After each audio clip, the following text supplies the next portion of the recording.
할렐루야. 옆 사람에게 축복하십시다. 당신의 가정에도 이런 좋은 일들이 이 10월에 일어나기를 축복합니다.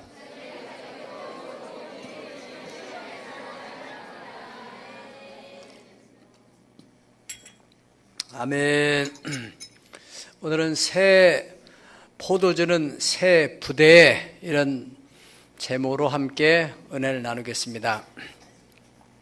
수년 전에는 우리가 주유소에 가면은 아르바이트하는 청소년들을 쉽게 볼 수가 있었는데 요즘에는 참 쉽게 보기가 어렵습니다. 왜냐하면은 사람도 없이 어떤 주유소에는 셀프로 자기 스스로가 알아서 하도록 시스템을 만들어 놨고, 또 어떤 주유소에는 연세가 많이 드신 분들이 거기서 그 일을 하고 있어요. 당연히 젊은 사람들의 일자리가 없어져 가는 거예요.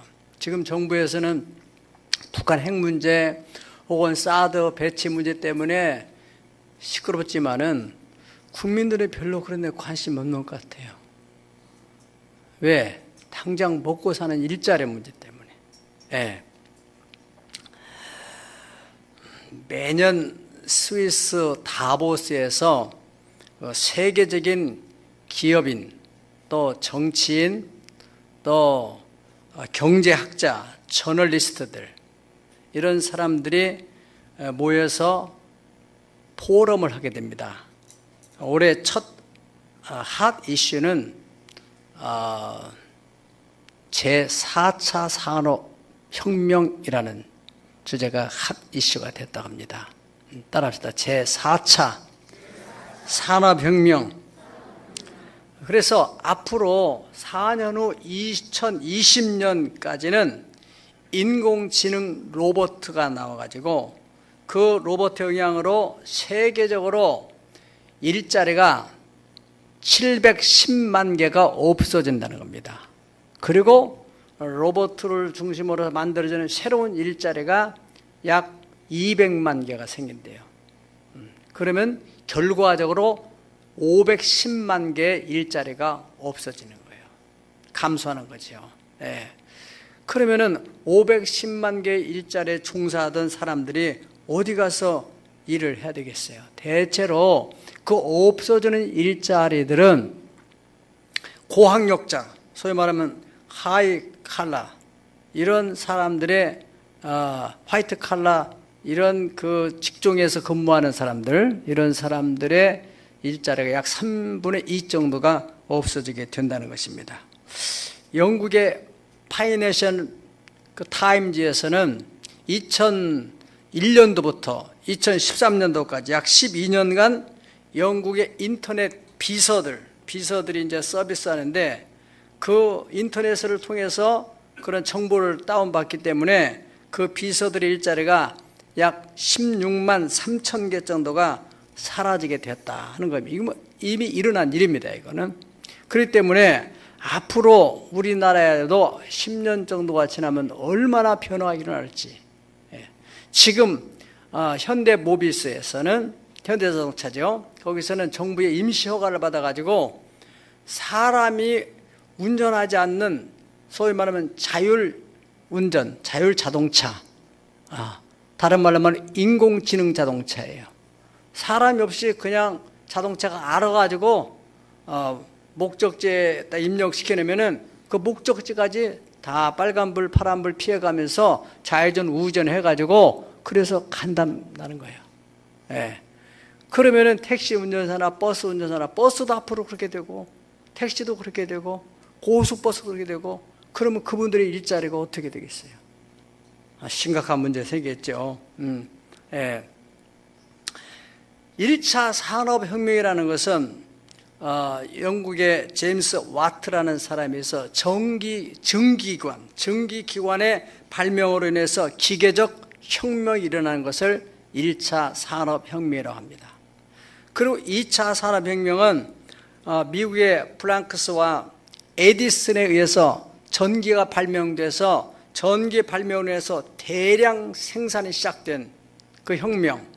그리고 3차 산업혁명은 컴퓨터를 통해서 자동화 시스템이 만들어졌어요. 이미 그거는 일어난 일입니다. 그래서 제가 얼마 전에도 이렇게 저녁밥 먹고 좀 워킹하려고 어느 공장 옆을 지나가는데 사람도 없는데 기계가 밤새도 돌아가는 거예요. 어떻게 했어요? 컴퓨터 시스템으로. 이건 다 알고 있는 일이죠. 그러니까 딱 입력시키려면은 거기서 자동적으로 돌아가면서 계속해서 뭘 이제 찍어내는 것 같아요. 이제 4차 산업혁명이라는 것은 소프트 파워를 통해서 제품이 지능화된다는 겁니다. 그러니까 공장에서 만드는 제품에 지능이 생겨가지고 그 제품이 스스로 판단하고 결정할 수 있도록, 그런 면에서 바로 인공지능 자동차가 나온다는 것입니다. 인터넷 워크를 통해 가지고 학습 능력을 가진 기계가 나오는 거예요. 예전에는 시계 하면은 스위스 시계 알아줬잖아요. 그래서 이제 새로운 전자시계 나왔을 때 스위스에 가가지고 스위스 유명한 회사한테 이런 새로운 제품이 나왔는데 이걸 접목하면은 어떻게 되냐 그러니까 이 무슨 말이냐고, 지금 시계 하면 스위스 시계 다 알아주는데 뭐 이까지 그거 가지고 와서 그러냐고 그랬던데, 얼마 있지 않아서 그것을 그 일본 사람이 사가지고 와가지고 일본에서 전자시계가 나오면서 그래서 세계 시장을 다 장악을 하겠다는 것입니다. 요즘에 지성인들 가운데서는 영국에서 나오는 브레테니커 백과사전이라는 게 있습니다. 아주 유명한, 그래서 백과사전 하면 세계적으로 브레테니커 백과사전. 그에서도 마찬가지로 이 컴퓨터 시대가 등장하면서 누가 백과사전 사는 사람이 요즘에 있습니까? 백과사전을 누가 사요? 다 검색하면은 거기에 모든 정보가 다 나오니까 당연히 회사가 쇠퇴할 수밖에 없는 거죠. 그러니까 다시 말하면은 새로운 시대에 대한 대비를 못했다는 거죠. 오늘 성경을 통해서 예수님께서 우리에게 말씀하시는 것은 새로운 포도주는 새로운 부대에 담아야 된다 하는 것입니다. 다시 말하면은 새로운 포도주는 새로운 세대예요. 그런 새로운 부대는 새로운 세대를 담을 수 있는 사고 체계 혹은 마음의 가짐이 필요하다는 것입니다. 누가복음 5장에 보면은요, 크게 4가지 사건이 일어나는데, 하나는 베드로가 그물이 찢어질 정도로 엄청난 고기를 잡은 사건이에요. 어떻게 해서요? 그가 자기의 기술을 가지고 밤새도록 여기저기 갈릴리 호수에 고기 잡을 만한 데를 다 그물질 했는데 하나 잡지 못했어요. 그때 예수님께서 오셔가지고 그 배를 타자고 해서 예수님 배를 태우고 또 예수님의 배 위에서 많은 군중들에서 설교를 하신 후에 베드로에게 깊은 데 가서 그물을 내리라 그렇게 말씀했어요. 베드로가 그렇게 대답했습니다. 주여, 밤이 맞도록 내가 수고하여 잡은 것이 없지만은 말씀에 의지하여 그물을 내리리이다. 할렐루야. 그래서 그물을 던졌는데 거기서 엄청난 고기를 잡았다는 거예요. 이게 뭘 말하느냐? 베드로는 지금 예수님이 가지고 온 새로운 포도주, 자기가 지금까지 경험하지 못한 방법, 지금까지 경험하지 못한 엄청난 소득을 예수님이 가지고 왔다 이거예요. 새 포도주로. 베드로는 그걸 담았어요? 못 담았어요? 담았어요.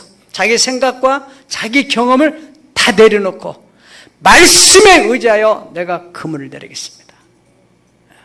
자기 생전에 처음으로 그런 어마어마한 고기를 잡게 되는데, 바로 오늘 말씀을 들으면서 여러분들이 예수님께서 말씀한 대로 새로운 시대가 도래하는데 새로운 부대를 준비한다면은 여러분의 가정이나 사업장에도 이런 엄청난 일이 일어날 줄로 믿습니다. 또 나병 환자가 깨끗함 받은 사건이 있습니다. 나병 환자는 당시로는 불치병입니다. 또 저주받은 병으로 사람들 상대도 안 해주는 그런 운명적인 병을 가지고 있는 사람인데, 물론 그 나병 환자들 가운데서 다 치료받은 건 아니죠. 이 사람은 예수님께 담대히 나와가지고 주여 저를 원하시면 깨끗게 하실 수 있습니다. 그러니까 이 사람은 누구를 통해서인가 정보를 들은 거예요. 예수님은 이 병을 고칠 수 있는 분이다. 그 믿음을 가지고 예수님께 담대히 나아갔어요. 자, 여러분의 인생 문제에 있어서도 도대체 불가능한 문제다. 그럴지라도 하나님은 하실 수 있다. 사람은 할 수 없어도 하나님은 할 수가 있는 전지전능하신 하나님이라는 믿음을 가지고 오늘도 간증하신 분처럼 자녀 문제, 우리 이 간증의 주인공인 그 김명훈이라는 학생 아는 사람 다 알지만은 해병대 갈 수 있는 그런 체질이나 그런 정신력 있는 사람이 아니에요. 참 나는 가끔 생각할 때마다 지난번에 몽골도 같이 갔는데 얘가 어떻게 해병대 가서 어떻게 근무할까? 해병대가 무슨 뭐 대학교 서클인 줄 아나? 그런데 해병대 가서 신나게 하고 있다. 물론 벌써 기도에 울타리가 쳐지니까 고참도 좋고 두 번째 고참도 좋고 좋으니까 하나님이 바로 그런 은혜를 주신 거 아니겠어요? 이 나 환자가 말이죠, 예수님께 나갔어요. 그러게 예수님께서 내가 원하노니 깨끗함을 받아라 말씀하니까 그 순간에 나병이 다 떠나가고 깨끗해지게 되는, 이거는 새로운 역사입니다. 이전에 있을 수 없었던 그야말로 제4차 산업혁명 같은 일이 벌어졌다 이거예요. 그리고 또 세 번째로는 중풍병자가 깨끗함 받은 사건인데, 이 사람은 자기의 힘이 아닌 자기 힘으로는 어찌할 수 없어서 친구 4명이서 들것에 실려가지고 예수님께 나왔는데, 예수님께 나가니까 사람들이 그 집에 워낙 많아요. 인산인해를 이루어가지고 예수님께 가까이 접근할 수 없어요. 그래서 친구들이 이거 어떻게 하나 그러다가 야 우리 지붕이라도 올라가가지고 뜯어가지고 예수님 앞에 내려놓자. 어떻게 그렇게 발상할 수 있어요? 이러한 적극적인 자세가 필요하다는 거예요. 다른 사람들 다 안 되니까 그만두지, 그러면 안 된단 말이죠. 하나님께 지혜를 구해서 회사에서 상사가 오다를 내렸는데 아무도 안 되겠습니다. 다 안 되면 어떻게 되겠어요? 예수 믿는 사람 보고 달래야죠. 느부갓네살 왕 시대 다 이 왕이 꿈을 꾸고 잊어버려가지고 저 대신들을 다 죽인다고 할 때 다니엘은 하나님께는 답이 있다. 할렐루야. 그래서 시간을 주세요. 제가 하나님께 기도하고 한번 답을 찾아보겠습니다. 그래서 답을 찾아내잖아요. 네. 이 사람들은 다들 돌아가는 사람들이 얼마나 많았겠어요. 사람들이 너무 많이 도대체 용신할 수 없었어요. 예수님을 접근할 수 없었어요. 네. 그런데 올라가는 거예요. 올라가서 뜯어서 내렸어요. 예수님이 그 믿음을 보시고 그 장면 한번 생각해 보세요. 한참 설교하고 있는데 막 위에서 먼지가 떨어지고 지금 뭐 하는 짓인가 하는데 거기서 또 구멍을 조금 뚫은 게 아니라 이 들것을 내릴 정도면은 지붕을 얼마 많이 뜯어냈겠어요. 내려올 거. 예수님께서 그 믿음을 보시고 거기는 병 고치는 것 정도가 아니라 소자야 네가 죄사함을 받았느니라. 죄가 용서되는. 그 사람들은 병 고치는 일들도 많이 봤지만 죄 용서되는 거에 대해서는 아니 저분이 누구길래 사람의 죄를 용서할 수 있을까? 이 세상에 어느 누가 누구의 죄를 용서할 수 있겠어요? 예수님만이 죄를 사는 권세가 있는 것을 그들에게 알려주기 위해서 그렇다는 겁니다. 당시에도 서기관과 바리새인들이 당신이 누군데 죄를 용서한다고 하느냐, 예수님 의도적으로 이렇게 말씀하신 거거든요. 그런 사건이 일어났어요. 그리고 마지막 네 번째로는 세리 마태를 부르는 사건입니다. 여기는 그냥 세리라고 되는데 마태복음에는 동사건이 마태라는 나와요. 이 마태가 세관에 앉은 걸 보고 예수님께서 나를 따라 follow me, 나를 따라와라. 그러니까 그냥 바로 마태가 그냥 자기 업무하는 것을 놔두고 예수님을 따라 나갔어요. 그리고 마태로 인해서 마태가 예수님을 만나고 은혜가 되니까 자기 동료들 세무서 직원들을 다 불러낸 거예요.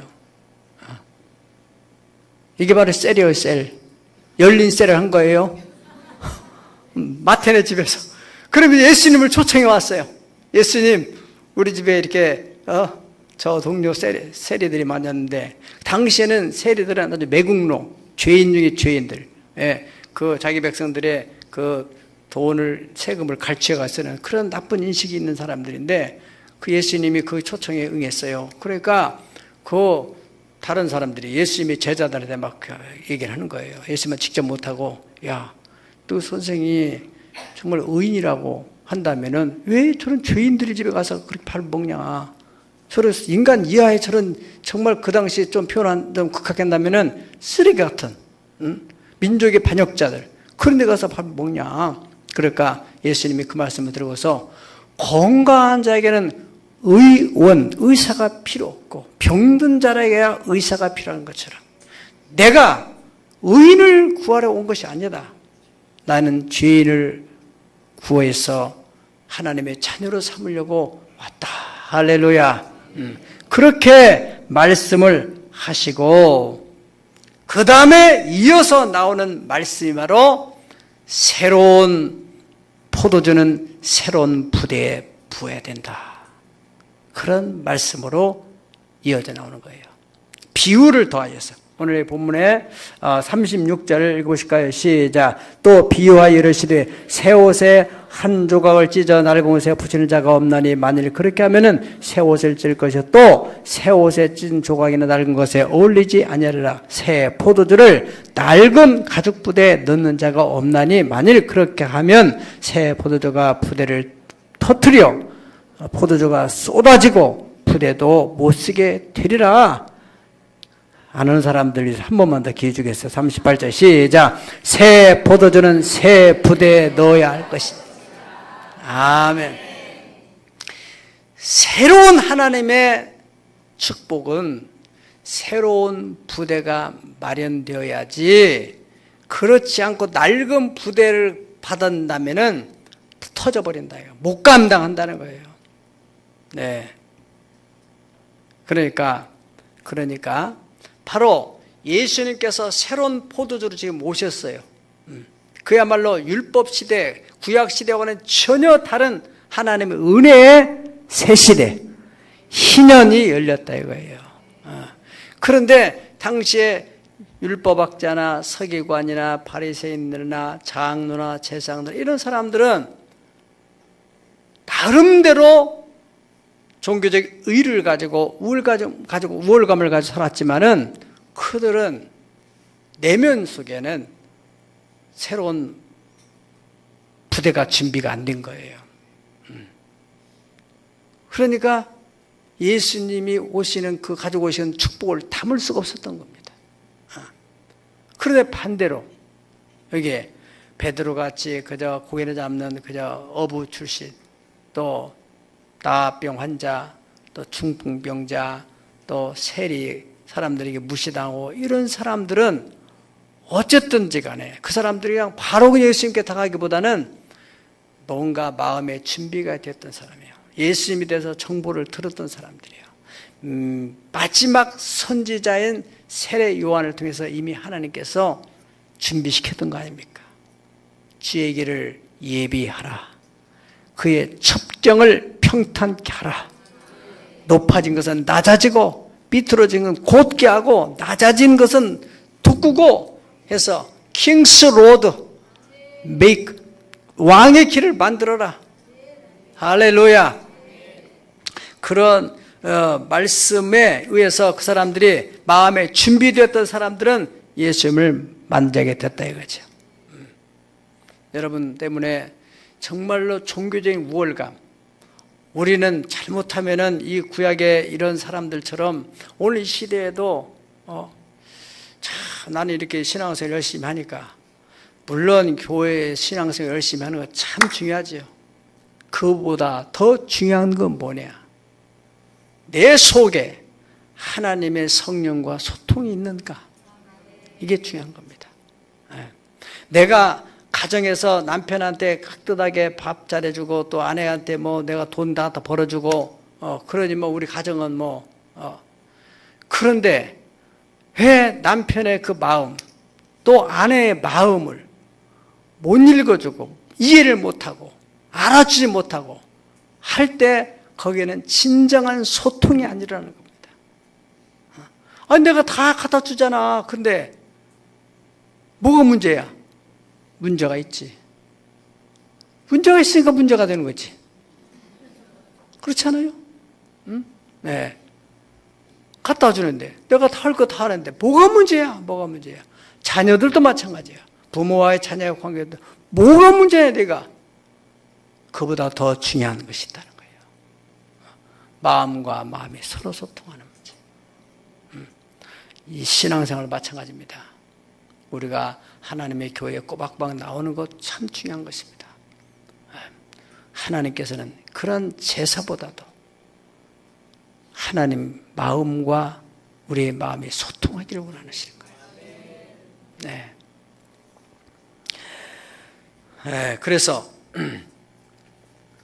이 사람들이 준비되어지는, 그러니까 새로운 부대를 준비하는 사람들만이 예수님을 통해서 주어지는 새로운 시대를 담을 수가 있었다. 마태복음 16장 1절로 3절을 우리 다 같이 한번 보시도록 하겠습니다. 마태복음 16장 1절로 3절. 예수께서 대답하여 이르시되 너희가 저녁에 하늘이 붉으면 날이 좋겠다고 아침에 하늘이 붉으면 오늘은 날이 굳겠다 하나니 너희가 날씨는 분별할 줄 알면서 시대의 표적을 분별할 수 없느냐 그래 맞습니다. 우리가 날씨 이렇게 보면은 어제도 이렇게 어둠주름하니까 오늘 아침에도 이렇게 꾸무름하니까 비 오겠다 이렇게 천기 이런 하늘의 이런 현상을 보면서 비 오겠다 날씨 좋겠다 이렇게 분별할 줄 알면서 왜 이 지금 시대를 분별하지 못하느냐?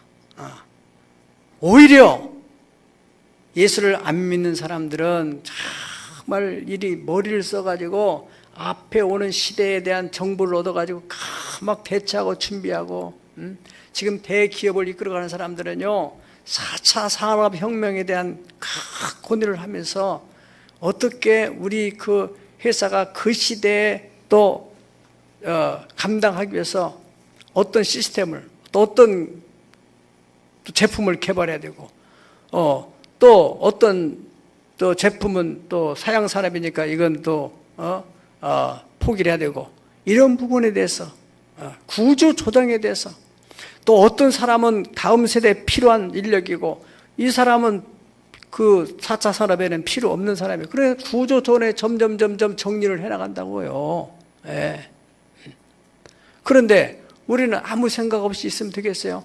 내가 회사를 근무한다 할지라도 내가 과연 오늘 말씀을 들으면서 내가 이 회사가 지금 변화되는데 이 변화에 내가 부응해서 여기서 회사에 뭔가 기여할 수 있는 아이템 그런 열정이나 뭔가 사장이 회장이 방향하고 어떤 그 가려고 하는 그런 그 계획에 대해서 내가 어떻게 준비가 되어 있느냐.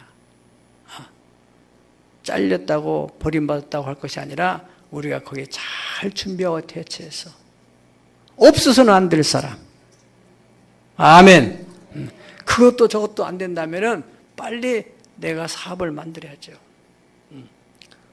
절대로 명퇴, 은퇴 안 당하는 것은 바로 내가 내 사업을 만들. 누가 나를 자르겠어요? 네. 4차 산업혁명, 인공지능 시대가 열리는 데 있어서 이 시대를 감당하는 새로운 부대를 주님 만들으라는 거예요. 아멘. 우리는 첫 번째로 내 자신 문제, 고령화 시대입니다. 지금 고령화 시대. 연세 드신 분들도 마찬가지겠지만은 이제 고령화로 가는 중년의 시대도 마찬가지로 고령화 시대에 나는 무슨 일을 할 것인가. 또 연세 드신 분 내가 어떻게 건강을 관리해서 이 몸이 문제 생기면은 어떻게 됩니까? 자신은 물론 불평하고 힘들 것은 말할 것도 없거니와 바쁘게 살아가는 자녀들, 시간을 다투고 있는 자녀들이 자꾸 와서 문병을 와야 되고 또 지켜봐야 되고 가족들 또 주변 사람들 한두 번 오면 그만이죠. 안 올 수도 없고 정신적으로 피곤하게 하는 거예요. 여러분 그런 면에 있어서 제가 병원에 입원 안 하고 사는 거 감사하세요. 감사하세요. 나는 여러분들에게 누를 안 끼치려고 하는 거예요.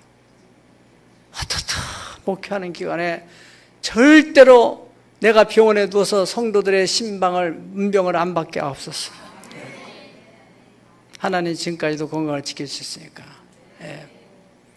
여러분 마찬가지입니다. 우리 연세 드신 분 자기 건강관리를 자기가 어떻게 해서 첫째 하나님의 은혜가 있어야지만 하나님도 이 과로 또 과속 과음 과식 이건 성령님이 감당을 못한답니다. 운전도 과속을 하면 성령님이 타고 계셔서 얼른 내리신답니다.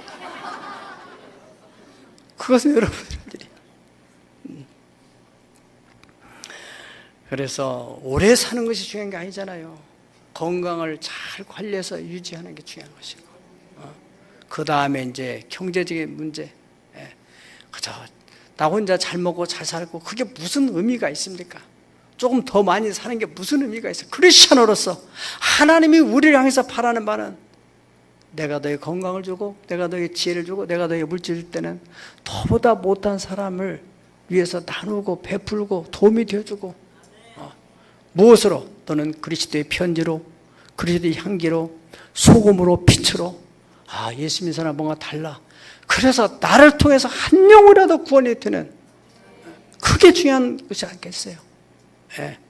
그것을 위해서 우리가 깊이 생각해 봐야 됩니다. 우리가 잘 아는 노아 할아버지는 그 나이가 많이 들었지만은 다가오는 새로운 시대야. 그 노아 시대 이전에는 배가 없었어요.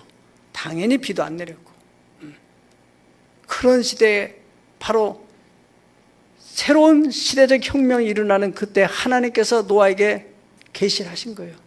너는 방주, 배를 만들어라. 그래서 사람들의 비난도 받고 비웃음거리가 되고 그런데도 꾸준히 새로운 시대가 도래한다. 순종하고 만들었던 그것으로 인해서 자신과 자기의 가족이 다 구원받고 새로운 시대를 열어가는 하나의 그 씨앗이 됐잖아요.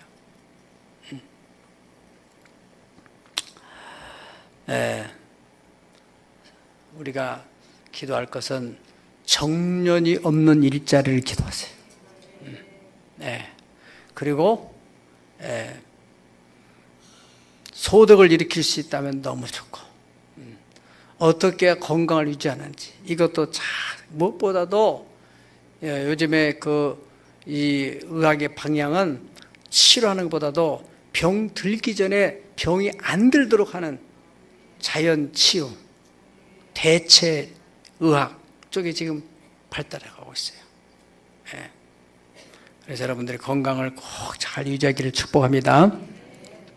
그다음 두 번째 문제는 이제 제4차 산업혁명 시대가 오는데 우리 자녀들의 앞길에 대해서 자녀들의 진로에 대해서 지금도 저 4년제 대학만 들어가면 그 다음에 모든 문제가 해결될 것을 알고 어떻든 수도권에 있는 대학 4대문 안에 있는 대학 그래서 됐으면은 그 크리스찬으로서 최고의 대학이 어디입니까? 연세대학.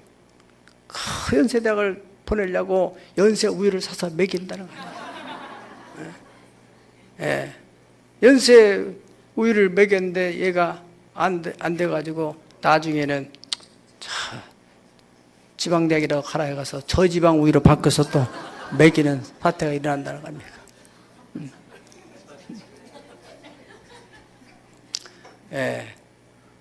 여러분 어느 대학을 가는 게 중요한 게 아니라 그 아이가 대학을 졸업하고 난 후에 지금 명문대학에서도 졸업하고 난 후에 길이 없어가지고 못 가는 사람 많잖아요.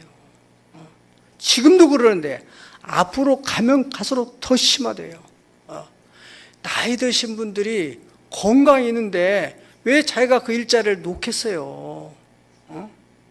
정년이 국가적인 그런 기관에 정년인들은 할 수 없지만은 정년이 없는데 왜 의사들은 나이가 드셨어도 일자리 안 놓는다는 거예요. 변호사도 안 놓는다는 거예요. 그러니까 젊은 변호사, 젊은 의사들이 일자리가 없어지는 문제 생긴다는 거죠.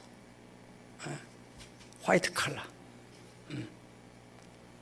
자기가 하나님 주신 소명에 따라서 정말 기쁘게 일할 수 있는 그런 자리를 마련하도록 우리 부모들이 잘 지도를 해야 됩니다.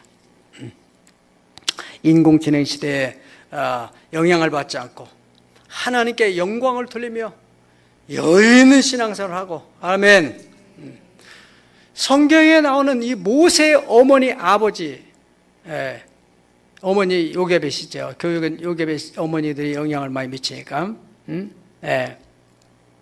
요게벳이라고 하는 그 어머니는 당시에 사람들이 그 정부의 시책을 따라서 애를 다 그냥 남자에게 나면 다 죽이게 되는 그런 때 이 요게벳은 신앙으로 살렸다는 거예요.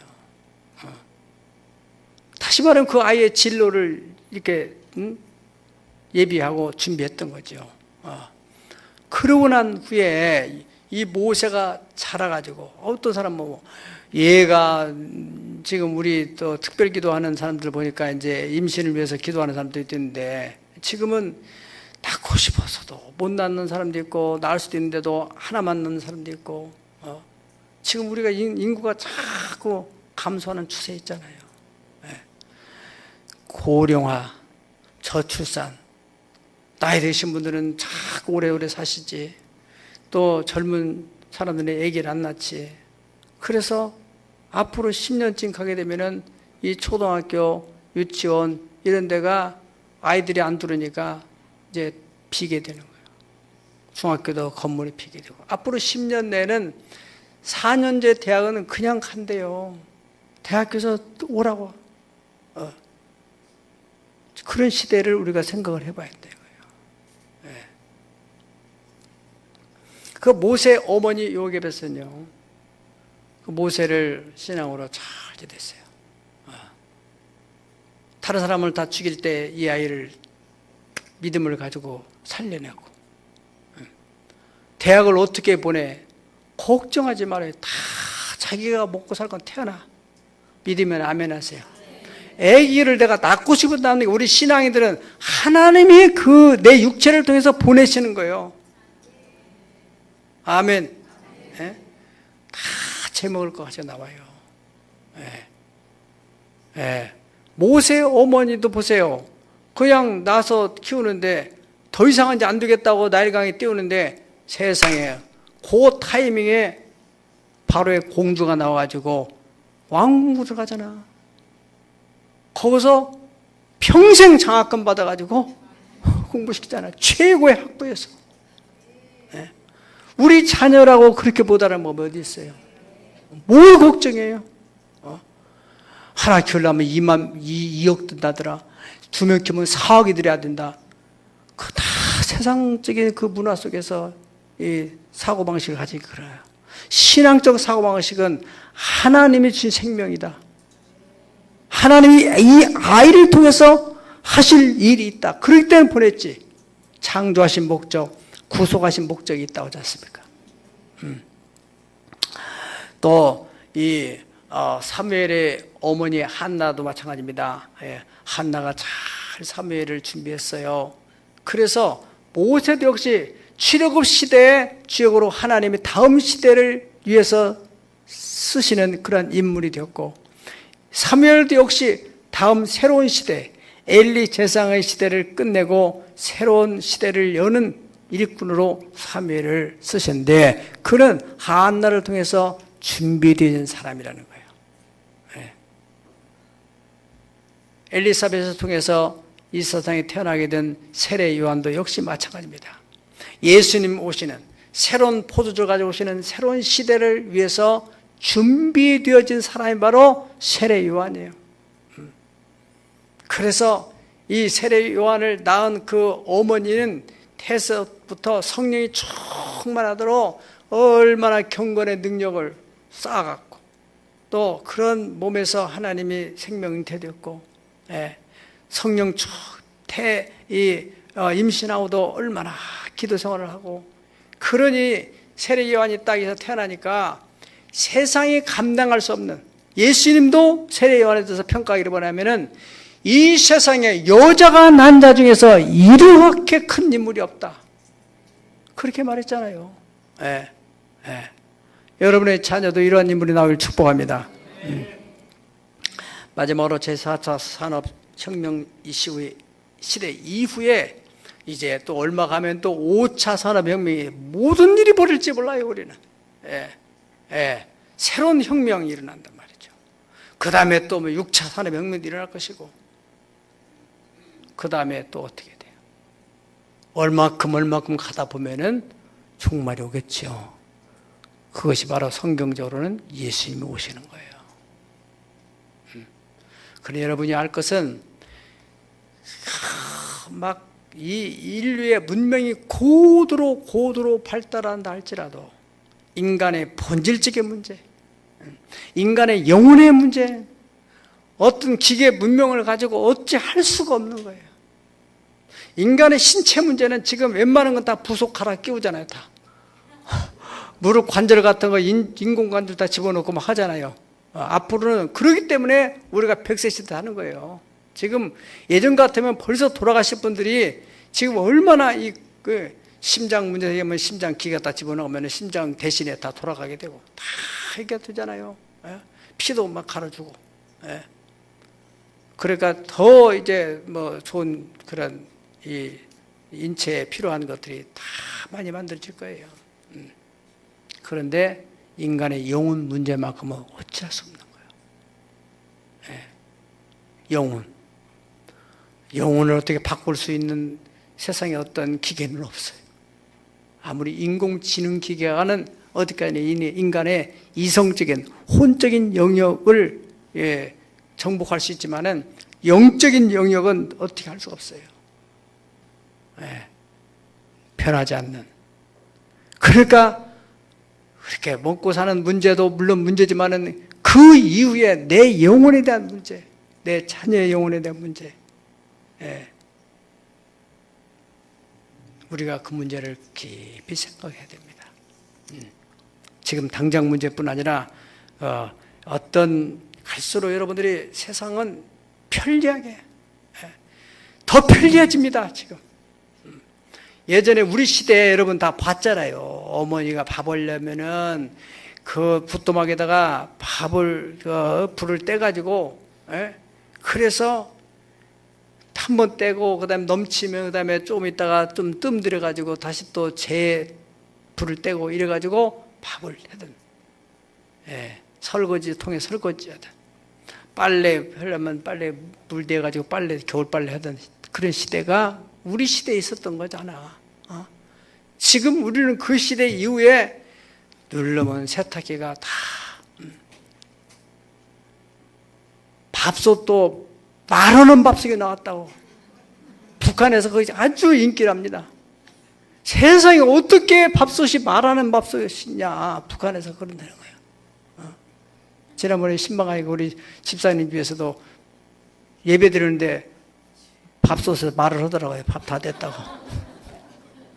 밥 다 됐으니까 빨리 예배 끝나시고 밥 잡수시라고. 세상에. 세탁기, 청소기, 지금 이게 돌아다니는, 지금도 좀 저기 집들은 그냥 청소기가 돌아다니면서 다 하잖아요. 앞으로는 더더욱 다 보편화됩니다. 이제 밀고 다니는 게 어디 있어요? 지가 다 돌아다니면서 합니다. 앞으로. 갈수록 편해져요. 그러니까 이 몸이 자꾸 인간의 이 본능이라는 것은요, 편하면 편할수록 더 편해지고 싶은 거예요. 거기에서 뭐가 오는 줄 압니까? 병이 오는 거거든. 그러니까 여러분들이 육체의 건강이나 정신, 영적인 건강은 불편함을 감당할 수 있도록 해야 돼요. 쓸데없는 운동을 할 거 아니라 일을 하면서 운동을 한다면 얼마나 더 좋겠어요. 이걸 잘못 오해하지 마시기 바랍니다. 어떻든 간에 땀을 엉뚱한 데 가서 왜 사우나 가서 가만히 있으면서 땀을 팍 흘리고 있어요. 거기서 성경을 읽고 있다면 그래도 그 참 효과적인 시간이죠. 아무 일도 안 하면서 거기서 이 방 들어갔다가 저 방 들어갔다 나와서 막 바쁜 시간에, 그 다른 시간에는 뭐 했어요? 계속 살쪘지. 계속 살찌다가 그 다음에 남은 시간에 가서 막 또 땀을 흘려가지고 빼고. 뭔가 조금 이해가 안 되잖아요. 나는 그 부분에 대해서는 도저히 이해가 안 되는 거예요. 예. 예. 불편함을 좀 감수하세요. 불편함. 그래야 정신 건강도 좋고 우울증이나 이런 것도 가만히 물 있으니까. 아니, 돌아다니면서 전도라도 하고 사람과 만나고 이렇게 하면 왜 우울증이 있다고 하겠어요? 비가 오늘같이 주룩주룩 내리는 사람 틀림없이 지금 예배도 안 드리고 저 무랑도 쓰지 거기에 창가에 앉아가지고 땅이 우울증 오지. 그렇잖아.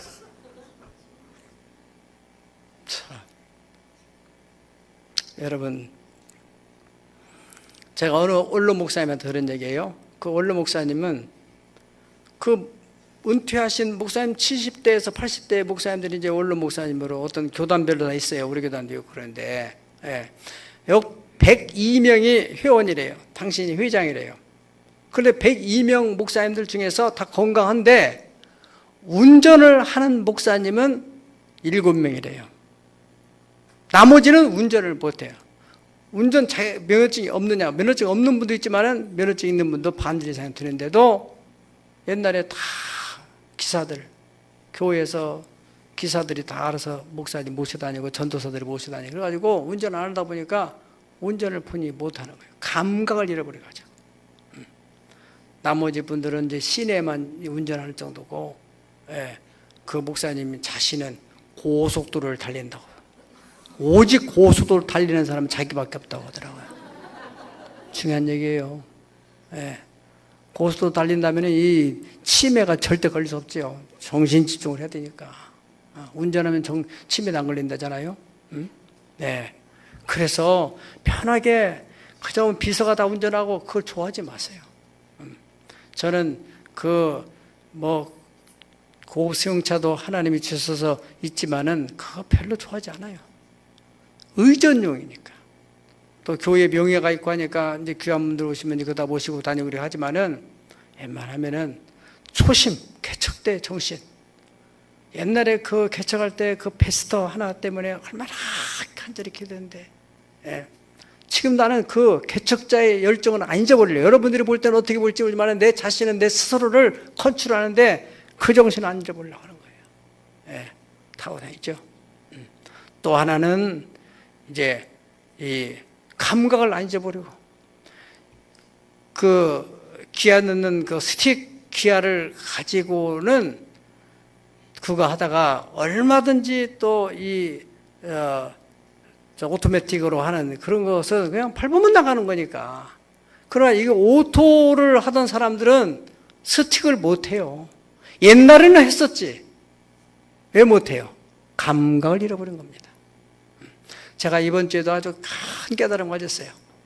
박물관에 이제 리모델링 하면서 나온 그런 폐자재들 정리하고 이제 나머지 다 폐자재 하는 그 회사 있잖아요. 네, 거기다 실어줘야 되는데 어디 차가 없어가지고 우리 황교원 집사님 그 집에 유일하게 2.5톤 탑차 그 운전할 사람이 없면 되는 거야. 그거 갖다 쓰면 좋은데 내가 운전할 수 있는 사람이니까 갔지요. 나는 평생에 이 스틱은 이렇게 봉고까지는 내가 해봤는데 2.5톤은 처음 해봤어요.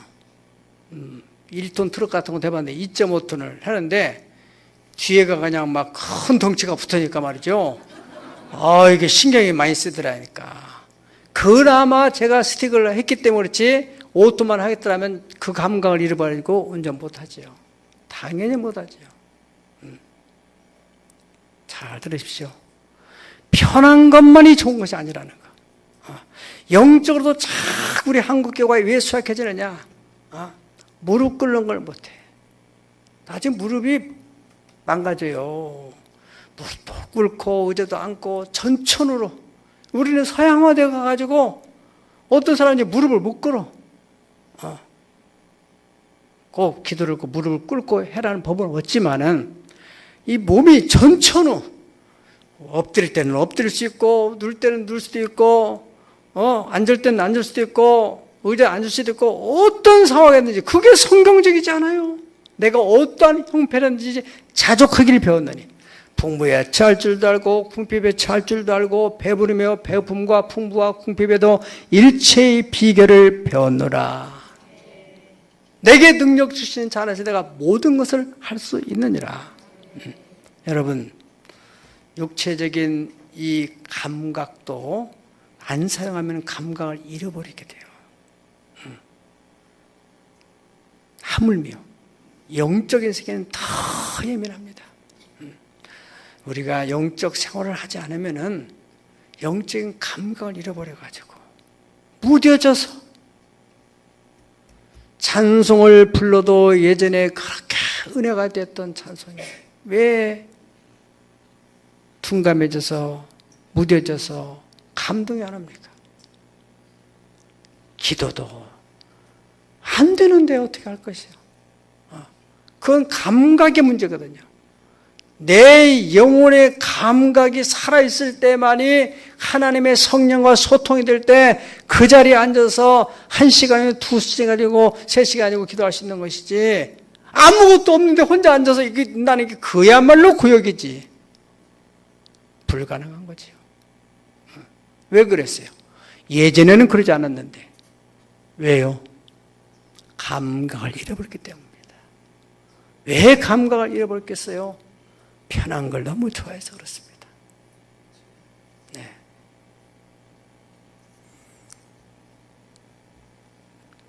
성경에 철저히 나름대로 율법적으로 살았던 사람. 저는 요즘에 이 요한복음을 듣는 성경을 들으면서 서기관, 바리새인, 율법학자, 장로, 제사장 이 사람들 어떤 사람들입니까? 구약의 모세를 통해 주신 하나님의 율법을 철저히 지키고 안식일을 잘 지키고 하나님을 사모하고 하나님에 의해서 살아가는 그런 사람들인데 그 하나님이 인간의 몸을 입고 이 땅에 오셔서 그야말로 새로운 은혜, 새로운 축복, 짐승을 통해서 죽여서 죄를 사는 게 아니라 그분의 피로 단번에 속죄를 이루는 이 엄청난 새로운 시대가 오는 데 있어서 이런 사람들은 그 새 포도주를 담을 수 있는 그릇이 준비가 안 돼서 그분을 십자가에 못 박아 죽이고만은 얼마나 기가 막히고 어리석은 짓을 하게 됐습니까? 감각이 없었던 거예요. 그러나 이 세리들이나 가난한 사람들이나 또 사회의 소유계층이 이런 사람들은 그 세례요한의 피를 토하는 그 메시지를 들었던 거예요. 광야에서 외치는 자의 소리, 주의 길을 예비해라. 그분이 지금 오신다.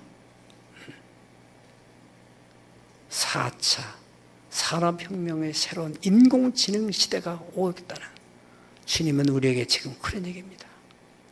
그 시대에도 여러분들의 신앙이 흔들림 없이, 여러분의 가정 경제가 흔들림 없이 여러분들이 의젓하게 넉넉하게 시간적 여유를 가지고 경제적 여유를 가지고 하나님을 섬기고 이웃을 돌보고 살아갈 수 있는 그런 튼튼한 경제와 생활, 새로운 부대를 준비한 사람만이 새 시대를 담당하게 됩니다.